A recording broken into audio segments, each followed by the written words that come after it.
Welcome back.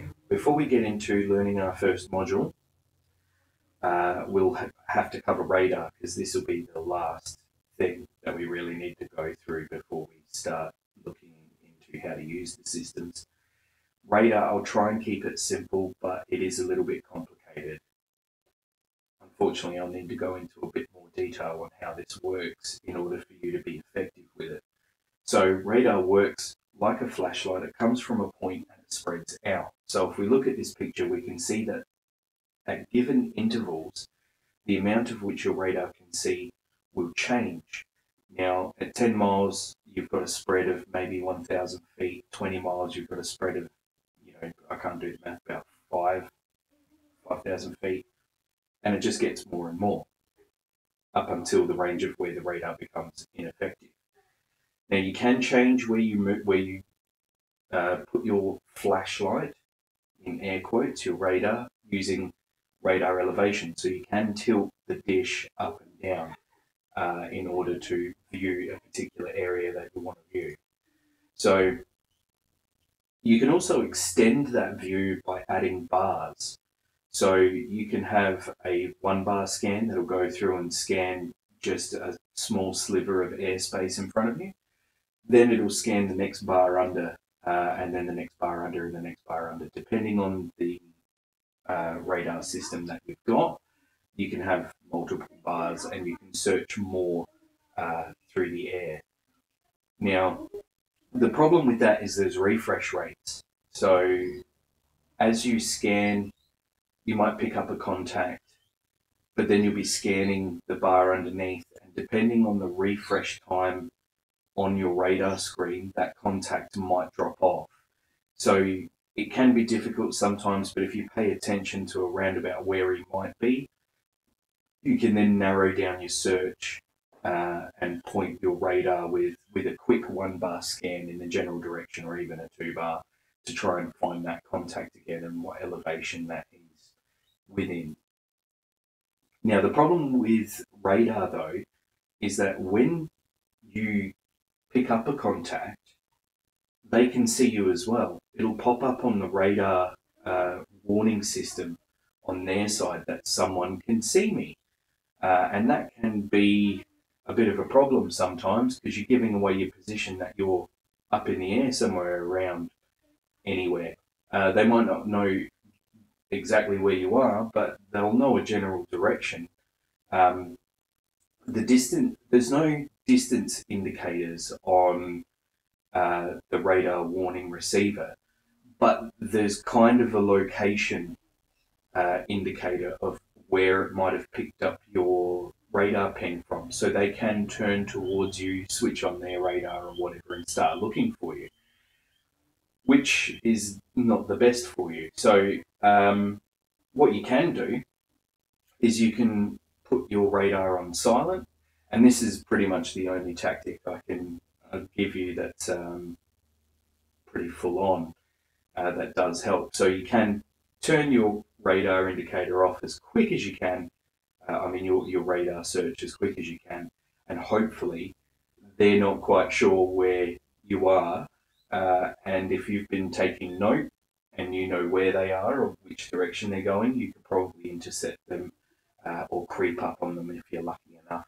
and skilled enough. But this takes a lot of work in order to be able to do it. Now, this doesn't look like a radar screen. It's as close as I could get, but they are different in different aircraft, as well as, it's a generalization. But basically the way it works is you get some kind of indication of where your radar elevation is, how many bars you're searching, how far out you're looking. Now, the weird thing with radar is, because it works like a cone, when you put it in a square box, you're actually augmenting reality. So where you see them might not actually be where you see them. So the bottom of the screen is actually 0 degrees. And as it goes out, it'll be around about 60 degrees left and 60 degrees right. So you're looking about 120 off the nose that you can actually see. But when it's in a square, it's augmented. Now, if you've flown the Mirage, The Mirage has the option to change that back over to the V shape, so you get a better indication of where things are in reality. And I think the Eagle does that as well. But you'll get an indication of where the center nose is, of the center line is, because you'll be able to see. It'll be the middle, basically the middle line is off your nose, no matter what. Whereas the rest of the screen, someone might be at the edge of the screen, but that doesn't mean that they're, 20 miles to your right. It probably means that they're only a few hundred meters to your right. So anyway, the radar will also give you an indication of how far it's looking. Excuse me. So say at the top it says 80 here. Well, if it's 80 nautical miles, you'll get distance information where the contacts pop up on the screen. So halfway down is 40 nautical miles, then the middle of that is 20, the middle of that is 10, and you kind of have to guesstimate where they are. But it gives you a distance indicator through that method of the radar screen.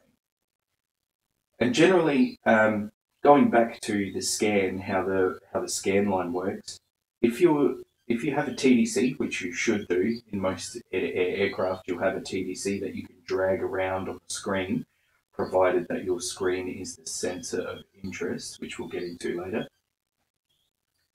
It'll show you pretty much in that band where you're looking in altitude, at least in the Hornet it does. So the closer your TDC is to you, the narrower that band. So you can see there's 5,000 feet, 4,000 feet at the closest one to us. Then you've got 3519, which is a better view. It gives you a better idea of, you're scanning more of an area in front of you. And then further out, the closer you get to 80, obviously that cone comes out a bit more, and you can see from 60,000 feet down to 9,000 feet. Generally, you're not going to find much at 60,000 feet. So just be aware if you're scanning a useful area or a pointless area, because sometimes that radar can end up pointing at 99 and 99, and you really don't want that because you're not going to spot anything up there. Now, coming back to the refresh rates, sometimes a contact will disappear off the screen because of those refresh rates. So just be aware of what bar you're looking at, if you can, around about where they might be, and then you can narrow down the search. But if you can see him, he can see you. So just be aware of that. With the newer aircraft, or the Cold War aircraft that we've got, there's a link system, and a lot of the US aircraft, I don't know about the Russian ones because I haven't started flying them yet, but the US aircraft have a data system. So when that contact is lost, that might be a contact that you were looking at, but another one might appear. That may or may not be you. You might not be picking up a contact that you can actually see. This could be transmitted via someone else who's on the link system, or you could be transmitting data to the link system. You could be a donor, which is what they're called. Now, not all contacts will appear as this little red triangle. There'll be different formats depending on the aircraft, and also you won't know if they're a bandit or not. Now, one of the cool things I do want to talk about, though, is how the radar system will pick up a bandit and identify a bandit.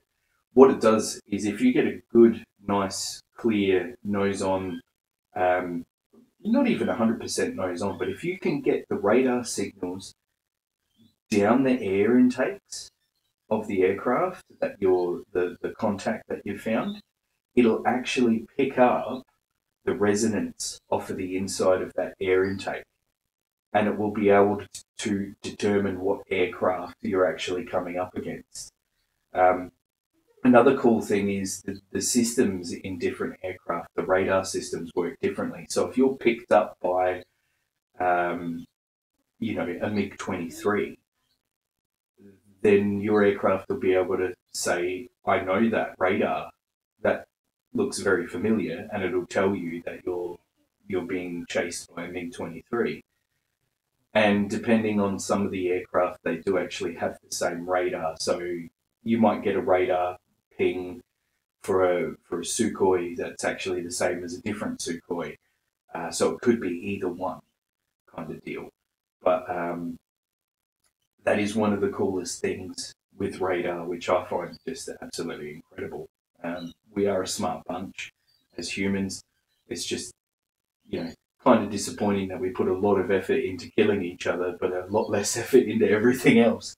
But there we go. Thanks for watching. We'll move on to learning our first module. If you want to learn the Vision with me, you can. This will take me a little bit of time because I've got other things to do as well, but I'll show you how I do it and what I found the most effective and efficient way to start using the aircraft efficiently. Maybe not as an expert, but you can always build on it. And I've found that this has been the most useful for me when it comes to the A-10 Hornet. Pretty much any aircraft that I know to a decent amount. I mean, I'm no expert, but I can do some pretty cool things with them. And I'll show you how to reduce that down, learn the basics, get on your feet, and then you can always add to it. It's not that difficult, but it does require time. Anyway, so like I said, you don't have to do the Vision with me. If you want any other module, will be fine. Things will be obviously slightly different, but the method is still the same. And thanks for watching, and I'll see you when we start getting into learning modules.